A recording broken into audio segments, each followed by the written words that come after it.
Olá pessoal, meu nome é Fabiola, estou aqui hoje para apresentar para vocês o nosso trabalho chamado Jogos Didáticos e Ensino de Ciências na Pandemia da Covid-19. Junto comigo também estão João Marcos, João Leonardo e a Stephanie. Esse trabalho foi desenvolvido no Instituto Federal do Paraná, campus Jacarezinho. Tá? Pessoal, a gente sabe, né, que o estudo de ciências, tanto ciências no ensino fundamental, no ensino médio, ciência da natureza, química, física, biologia, até mesmo no ensino superior. Apesar de muito interessante, né, esse assunto das ciências, nem sempre esse assunto fica interessante e estimulante para o estudante. Ou porque não é aprendido de uma forma didática, de uma forma interessante, ou porque é muito difícil, então qualquer dificuldade também os estudantes, né, tendem a ficar mais desinteressados no assunto.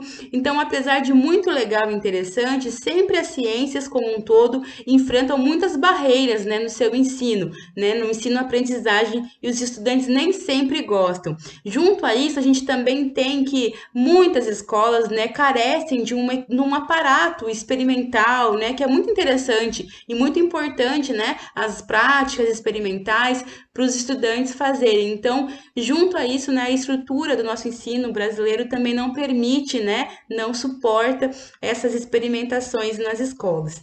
No ano de 2020, a gente teve um agravamento dessa situação. Então, o que já era difícil, né, ficou um pouco mais difícil, porque as aulas tiveram que deixar o presencial para o ensino remoto, diante da pandemia da Covid-19 que a gente passou a enfrentar.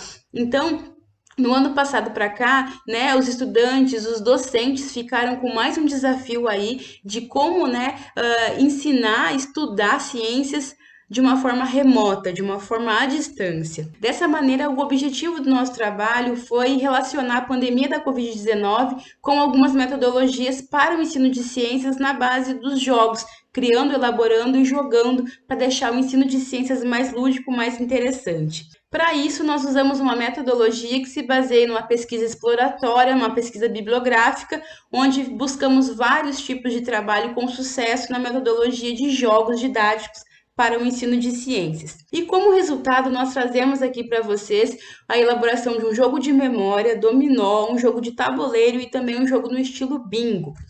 A gente viu durante o ano de 2020 todo e também durante o ano de 2021 uma forte divulgação de um kit COVID que teria alguns medicamentos, alguns remédios, né, possíveis para um tratamento precoce, que definitivamente não possuem relação com a cura, com o tratamento da COVID, sem eficácia e sem comprovação científica. Só que como é um assunto presente na família dos estudantes, né, na mídia, seria interessante levar para a sala de aula e discutir de que forma a ciência, né, está envolvida com a também não aprovação desses medicamentos de uma forma eficiente. Então, aqui a gente tem as estruturas químicas da cloroquina, hidroxicloroquina, com destaque em colorido nas estruturas de alguns grupos funcionais, né, estudados na química orgânica. Aqui também eu trago a azitromicina, a ivermectina, também dois medicamentos com estruturas químicas bem complexas, né,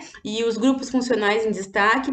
E o professor pode explorar, além de falar para os estudantes que isso, né, esses medicamentos não têm eficiência contra a COVID, explorar o seu efeito para as suas reais aplicações, para que realmente, né, eles servem. E além disso, a gente tem aqui também que em março de 2021, o primeiro medicamento, agora sim, com um poder, né, contra a Covid-19, foi divulgado, que é o Remdesivir, já conhecido um antiviral. Também aqui a gente destaca a estrutura química dele, bem complexa, com alguns grupamentos químicos, e a gente traz como proposta para os estudantes reconhecerem esses grupos funcionais, trabalharem com essa parte da química orgânica, um jogo de memória, onde os estudantes, então, teriam que relacionar, né, o nome da função orgânica, do grupo funcional e a sua estrutura química. Aqui a gente tem um estilo da aplicação que pode ser feito com material de fácil acesso, um cartão, aqui um EVA, né? Aqui a gente tem então a relação onde, após, né, achar a relação entre estrutura e nomenclatura correta, o estudante ganharia um ponto. Se não achar, vira novamente as peças e o jogo continua. Nesse mesmo esquema, com esse mesmo tema, a gente traz um dominó, também falando sobre grupos funcionais, onde os estudantes então busquem relacionar o nome do grupo funcional com a sua estrutura química e ir montando um jogo clássico, né, de dominó. O professor pode explorar para os estudantes poderem fazer em casa, porque os materiais, né, são de fácil acesso, baixo custo, e também isso pode ser adaptado para o sistema remoto. De repente, o professor distribui algumas peças antes da aula começar, individualmente para os estudantes, e junto ali, né, no sistema remoto, o professor vai montando, vai pedindo para os estudantes qual peça encaixa, né, na que está aparecendo.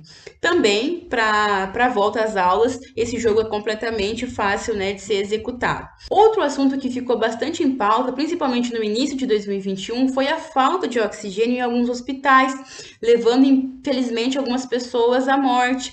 A gente pode levar isso para a sala de aula discutindo com os estudantes como que o oxigênio pode faltar, sendo que ele está na atmosfera, né? E nesse contexto, a nossa proposta é trabalhar com um processo complexo de bioquímica chamado respiração celular, mostrar para o estudante que o oxigênio é importante, né? No final dessa grande via metabólica que envolve 3 partes, né? Glicose, ciclo de Krebs e fosforilação oxidativa.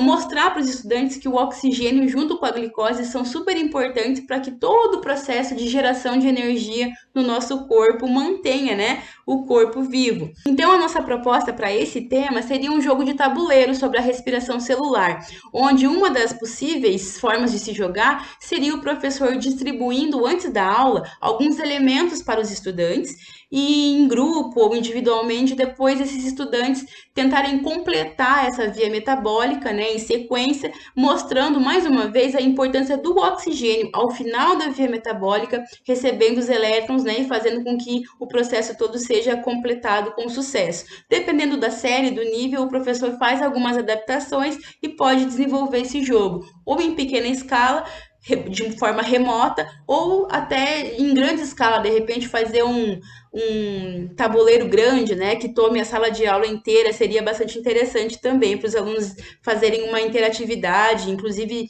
de pé, né, fazendo algumas dinâmicas de pé. E por último, a gente traz o tema das vacinas, tão importantes para que a gente consiga sair dessa pandemia logo. A gente sabe que para elaborar uma vacina, né, são necessários vários anos, dependendo da vacina. E são necessárias fases também, 4 fases clínicas para garantir a segurança, para garantir a eficácia dessas vacinas. E cada fase tem algumas partes, algumas etapas específicas. E a nossa proposta aqui para esse trabalho com as vacinas seria um jogo no estilo bingo, onde os estudantes receberiam diferentes cartelas com elementos de cada fase clínica para a elaboração de uma vacina, e o docente, no momento que vai explicando cada etapa dessas fases, vai também cantando as pedrinhas, e os estudantes, então, que completarem todas as fases clínicas, né, para uma vacina ser elaborada, ele seria o vencedor. O importante, além de estimular, né, o interesse, não realmente é estimular a competição, mas sim que o estudante perceba que ele somente vai vencer se ele completar todas as fases da elaboração de uma vacina. Foi possível, então, a elaboração de jogos didáticos de baixo custo que relacionem a pandemia da Covid-19 com o ensino de ciências. O professor pode adaptar esses jogos tanto para a forma remota ou para a forma presencial, de acordo com as suas turmas e com a sua capacidade. A gente sabe que o ensino de ciências sempre vai enfrentar desafios, e esse foi mais um trabalho, né, buscando sanar, melhorar os recursos pedagógicos para os professores e também o interesse dos estudantes pela ciência, que a gente sabe que é muito importante. Esse trabalho faz parte de um projeto maior de extensão chamado Laboratório de Ciências Itinerante, que eu convido vocês para curtirem as nossas redes sociais e nos acompanharem mais um pouquinho por lá. Aqui estão algumas referências utilizadas e muito obrigada!